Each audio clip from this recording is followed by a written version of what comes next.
The topic of this video is going to be a little bit difficult for us to confront. I know it is for me, but it is something that needs to be talked about.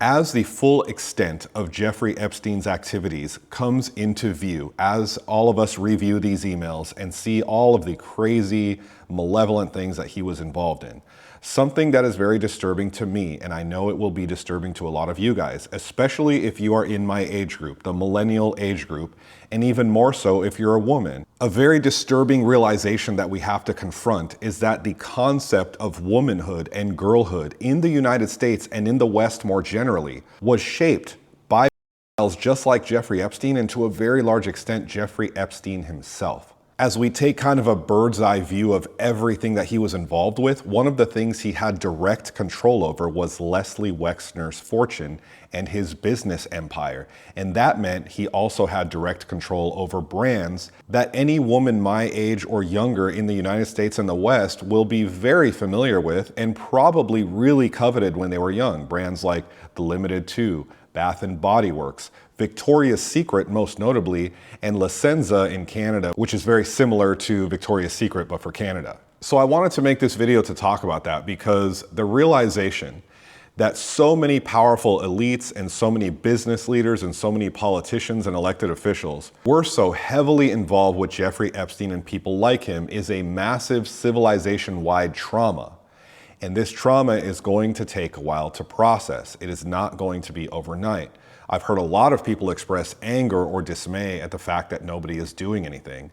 And that is largely true. However, I think a trauma of this size and scale and depth is so massive that most people can't even process it. They literally don't even know what to do. Even if they are going to do something and intend on doing something, they are still in that shock phase where it's difficult to process the extent of what happened. This is a history-changing moment that we are living through. There's no question about it. This trauma to Western civilization is so massive, make no mistake about it. It is going to change the world, but that change is going to take a while to happen. It is not going to be overnight. However, life is never going to be the same as more people process the full extent of what he was involved in. And one of those things that's going to be difficult for us to confront is the fact that he wasn't just involved in these shadowy sort of secret rituals in hidden places. Rather, him and people like him were directly involved in shaping culture.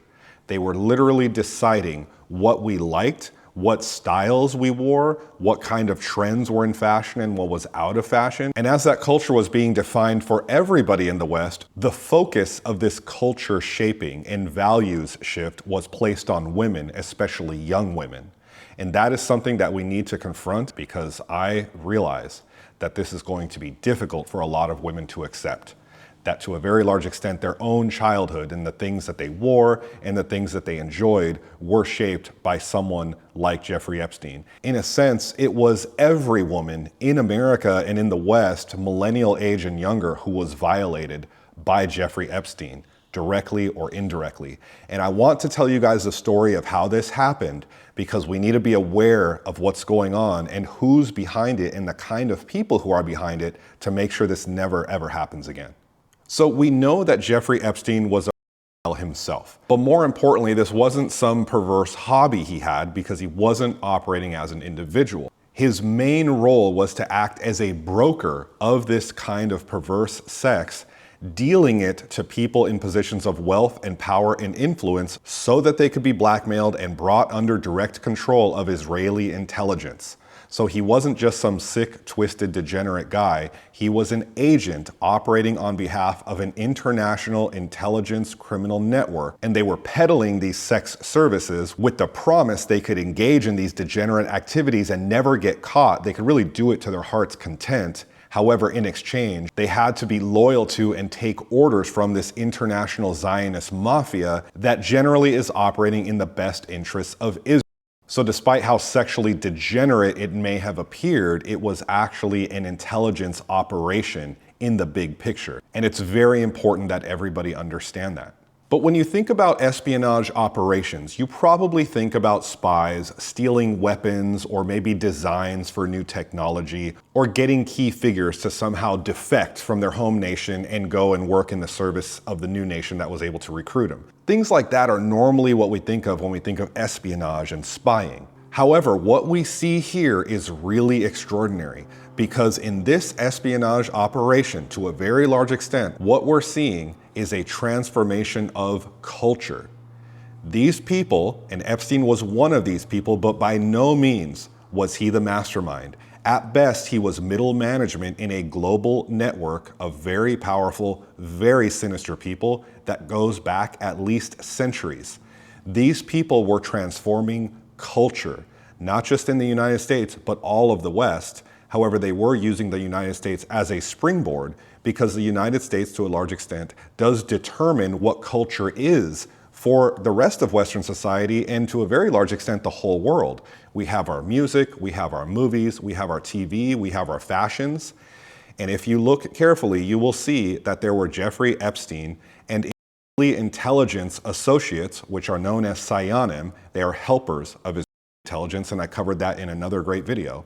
Those are the types of people who were the culture shapers for the United States and the world, and they have been for at least the last 2 or 3 generations. So when we take the 30,000-foot view and look back at the way culture has evolved in the United States for the last 50 or 60 years, we see that America took a radical turn, especially after World War II, and it really ramped up after the cultural revolutions that took place in the 1960s. From then on, America has been on a very downward trajectory with respect to its morals and its values and its cultural behavior. Everything has become a lot more twisted, a lot more degenerate, a lot more violent, a lot more sexual during that time. And when we look at the people involved, increasingly, we see a lot of people who were like Jeffrey Epstein or involved with the same global network that Epstein was operating in the service of. But let's focus back on Jeffrey Epstein himself because he was personally involved to a very large extent in shaping the styles and values and behavior of an entire generation of young women in America and all over the West. He did not do that on his own merits at all. He was only able to do that because he took personal control of the fortune and business empire of a man named Leslie Wexner. Now, Leslie Wexner was an American billionaire. He was very successful and very well known in the 1980s as the founder of a brand called The Limited, which was a very popular women's brand name in the 80s and 90s. That was his first big success, but fast forward and he is most well known for his numerous other brands, such as Limited 2, which is basically a version of Limited for juniors, Bath & Body Works, which everybody's heard of, and the giant one, Victoria's Secret. There's also a Canadian company called La Senza, which is kind of like a Canadian equivalent of Victoria's Secret. So not only did Wexner have a massive, successful business empire that was very influential, but in particular, his entire empire was focused on selling to young women.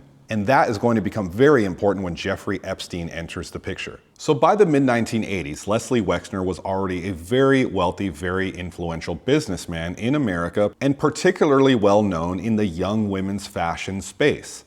Around that time is when Jeffrey Epstein first enters his orbit, which is very strange. However, when you consider that Leslie Wexner was a very proud and a committed Zionist, and he had made that very public, this strange relationship between Leslie Wexner and Jeffrey Epstein may end up making a lot more sense. Despite having almost no qualifications to do this, Epstein was hired by Leslie Wexner to basically manage his financial affairs starting in 1987.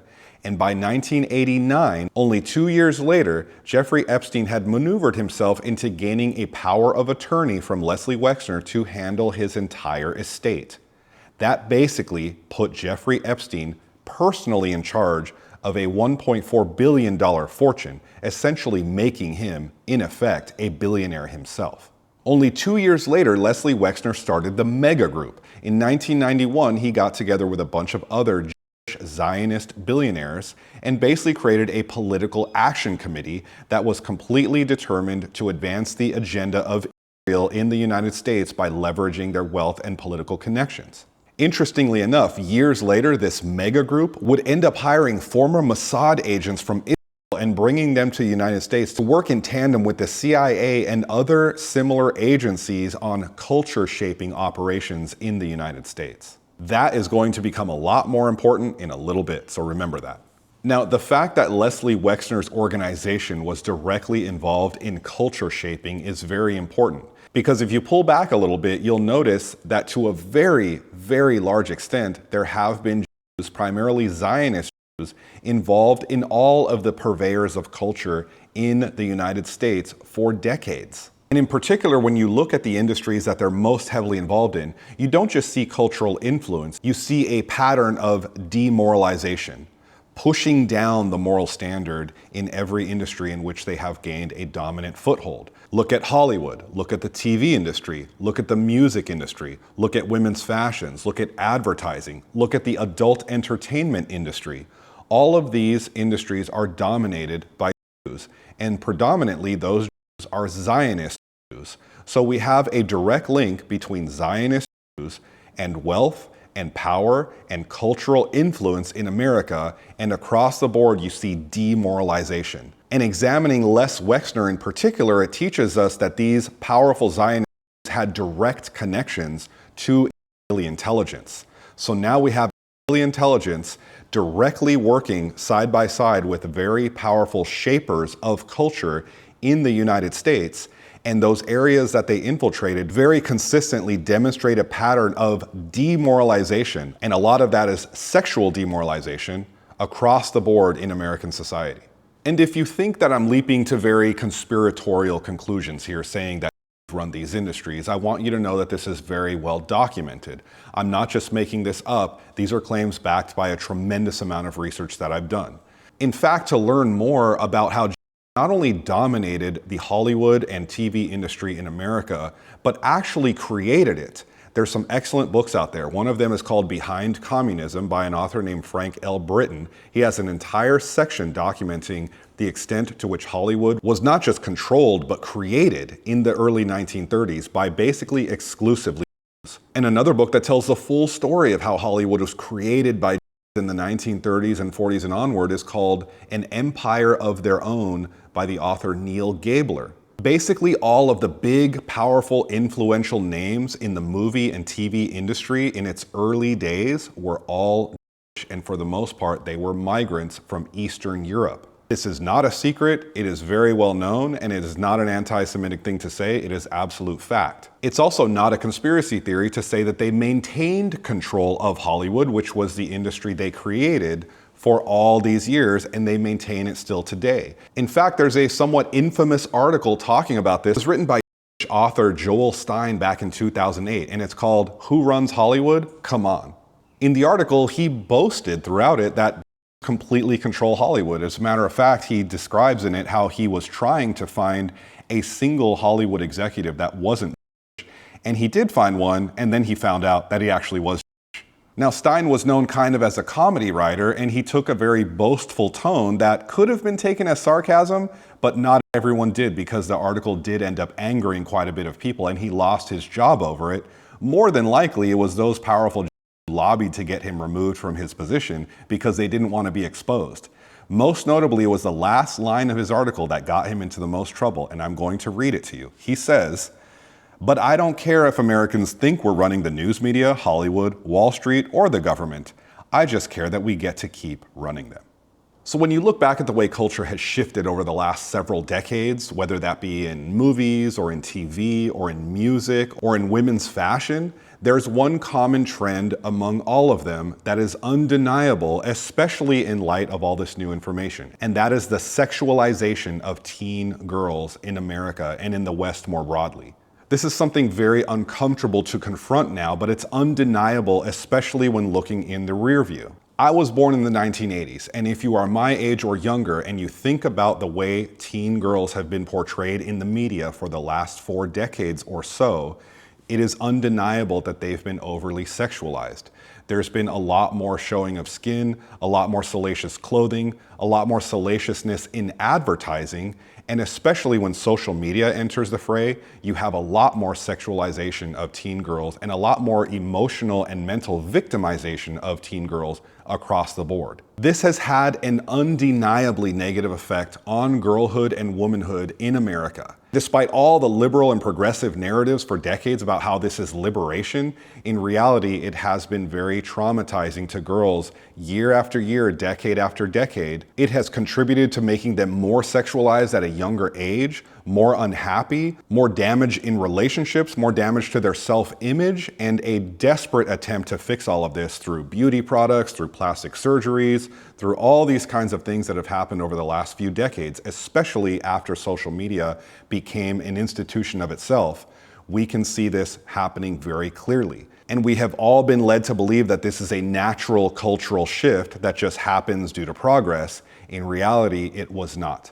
These were the conscious and intentional choices of a group of people who were the culture shapers in our civilization. And for the most part, those people were Jewish, and to a very large extent, they were Zionist and directly connected or possibly being controlled by Israeli intelligence. This is a civilization-wide moral war that has been waged on our culture for decades. And that is coming into more crystal clear view as a result of reviewing the Epstein files and seeing the extent that Jeffrey Epstein had control over some of the most powerful and well-known brands for girls in America. I mean, just think about it. If you are roughly between the ages of your late 20s and early 40s, and you think about what your preteen and teenage years and early womanhood years were like, you probably wanted and purchased and were influenced by brands like Bath and Body Works, Limited Too, and certainly by Victoria's Secret. Victoria's Secret is an absolute powerhouse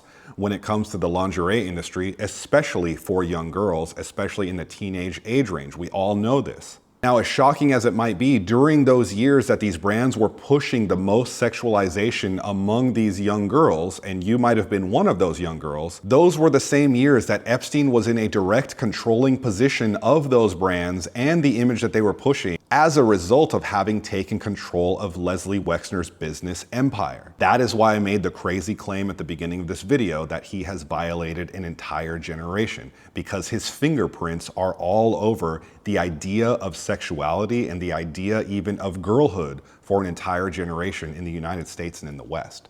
And we can very safely assume that it wasn't just Epstein, but an entire class of people who were similar to him, possibly connected to him, and very likely involved in the same kinds of sexually degenerate activities, which almost across the board focused on female minors and even little children. These people defined beauty and sexuality and even womanhood itself for an entire generation.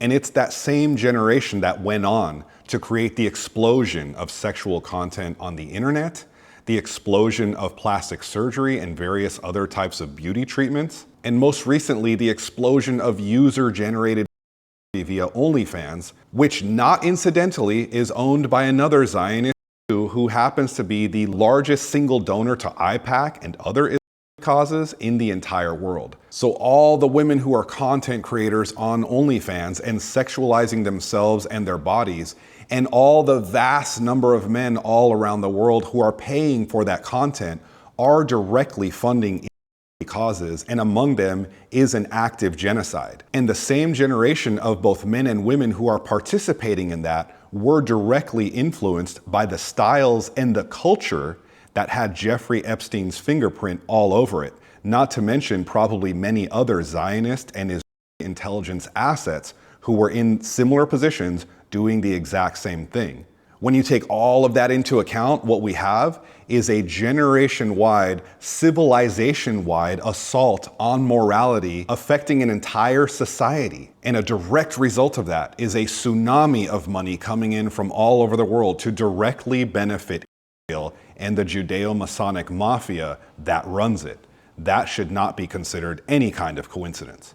Now, as we confront this, an important question needs to be posed here. Since we know now that Jeffrey Epstein was working for Israeli intelligence, and since we also know that have very consistently and very intentionally poured into industries where they can directly influence culture and morality for an entire society at large, Does that mean that they do this on purpose, that they're intentionally demoralizing an entire nation just to make that nation more easy and more susceptible to the types of sexual blackmail that agents like Epstein were specialists in? Because they'll find many more people willing to go along with this sexual perversion and they could more easily infiltrate and subvert people in power? Or is it the other way around? Is it these I-raeli and Zionist agents that are infiltrating people in a position of influence, blackmailing them and bringing them under control, and then using that control that they gain in order to project their perverse ideas and inverted morality onto an entire civilization and end up corrupting it from the top? Well, this might be a kind of chicken and the egg argument, and we may never really know the answer. However, the connections are undeniable. When you look at the broad-based sexualization and sexual trauma of an entire generation of girls in America, at the top level, you see a lot of very wealthy, very influential Zionist Jews and a lot of actual Israeli agents who are directly tied to them and more than likely pulling the strings and making connections between them in order to organize their activities in culture-shaping operations. And that is something everybody in America and Western civilization should be completely aware of, because there is no question about it. Those culture-shaping operations are still in full effect right now. We now know what kinds of culture-shaping operations were in effect years ago, but it's a more important question to ask: what kind of culture shaping and morality influencing operations are being implemented on us right now? And how are those operations shaping our values and our perception, making our society a much worse place so that they can more effectively take advantage of it and put themselves on top of a world that is increasingly falling into moral and spiritual decay as a result of their direct and intentional operations to make that happen? In any case, as we all process this, I think that the feeling of betrayal and trauma that women from the age group from the late 20s to early 40s are probably feeling right now is unimaginable. And my heart really goes out to all you women who are in that age group and are probably feeling a tremendous sense of violation and betrayal as you fully process this. Men also were not vigilant in protecting Western values and Western morality and the virtues of women in our society. These culture-shaping operations were affecting men and women at the same time, women to be more sexualized and men to demand more of that sexualization. And it's somewhat embarrassing when you look back on it to realize that all of us were being affected by this at the same time and letting it happen. But in any case, it does us little good to look back now and feel guilty about being susceptible to those culture-shaping operations because none of us knew that it was happening. Now we do know that it is happening. It is happening all the time, all around us, in ways that we can hardly even comprehend. You have to give credit to these culture shapers. They are very, very big thinkers because they are actively engaged in shaping all of culture all at the same time, so that we hardly notice the shifts in culture because it feels like our entire culture is shifting at the same time. That is how remarkable these culture shaping operations are. And it's not just Israeli intelligence that has been involved in this. The CIA has been very, very involved in that. So has the FBI. So have many different research institutions. But at the very top of all of these levels of power, who you do see over and over again, always popping up, is Zionists. And why did these Zionists do it is a discussion for another time. But a very good thing that can come out of all the trauma and betrayal that so many people are feeling all over the United States and all over the world is an awareness of who these enemies of culture and civilization are, how they operate, and more importantly, what they are doing to us right now. Because now we have the opportunity to become educated on it, to become aware of it, and to push back on it. And this is an opportunity that previous generations didn't have because they simply were not aware of the extent of evil that is controlling our world and shaping our culture and shifting our values. Now we do have that awareness, and we can finally unite and push back against it and say, never again are we going to allow this to happen, especially to our women and our little girls.